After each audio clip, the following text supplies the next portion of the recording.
ശാന്തി.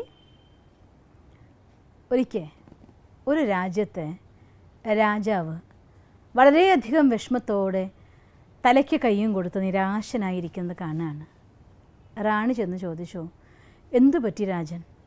എന്താണ് അങ്ങ് വല്ലാതെ വിഷമിച്ചിരിക്കുന്നുണ്ടല്ലോ?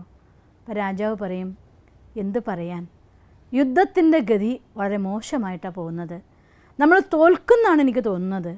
ഇതിനേക്കാളേറെ വിഷമമുള്ളതായിരിക്കുന്ന ഒരു സന്ദർഭം ഇനി എന്ത് വരാനാണുള്ളത്? നമ്മൾ തോൽക്കും റാണി എന്ന് പറയുകയാണ്. അപ്പോൾ റാണി പറയും, ഇതിനേക്കാൾ മോശം ഒരു വാർത്ത കേട്ടിട്ടും ഞാൻ സന്തോഷമായിരിക്കുന്നില്ലേ എന്ന് ചോദിക്കും. അപ്പോൾ രാജാവ് ചോദിക്കും, ഇതിനേക്കാൾ വലിയ മോശം വാർത്ത എന്താണുള്ളത്? അപ്പോൾ റാണി പറയും, എൻ്റെ ഈ രാജ്യത്തെ രാജാവ് മനസ്സുകൊണ്ട് നേരത്തെ യുദ്ധം തോറ്റിരിക്കുന്നു, അതാണ് ഞാൻ അറിഞ്ഞ വാർത്ത, എന്നിട്ടും ഞാൻ സന്തോഷമായിരിക്കുന്നത് കണ്ടോ എന്ന് ചോദിക്കുക. അപ്പോൾ രാജാവ് പറയും, അതെന്താ നീ അങ്ങനെ പറഞ്ഞത് എന്ന്.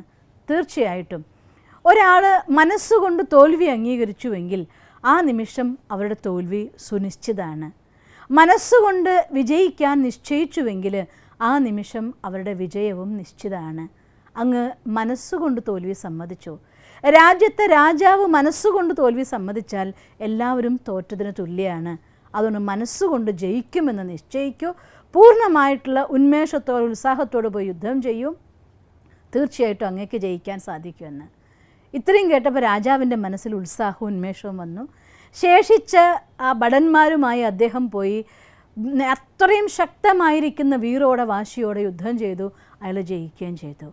അതുകൊണ്ട് തോൽക്കുന്നത് മനസ്സുകൊണ്ടാണ്.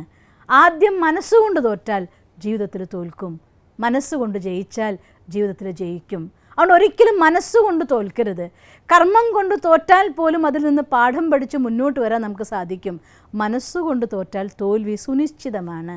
അതുകൊണ്ട് മനസ്സുകൊണ്ട് തോൽക്കരുത്, മനസ്സുകൊണ്ട് ജയിക്കണം, സങ്കല്പം കൊണ്ട് ജയിക്കണം. ജീവിതത്തിൽ എന്നും നിങ്ങൾക്ക് ജയിക്കാൻ സാധിക്കണം. നിങ്ങൾക്കെന്നും വിജയിക്കാൻ സാധിക്കട്ടെ എന്ന് ഞാൻ ഈശ്വരനോട് പ്രാർത്ഥിക്കുന്നു. ഓം ശാന്തി.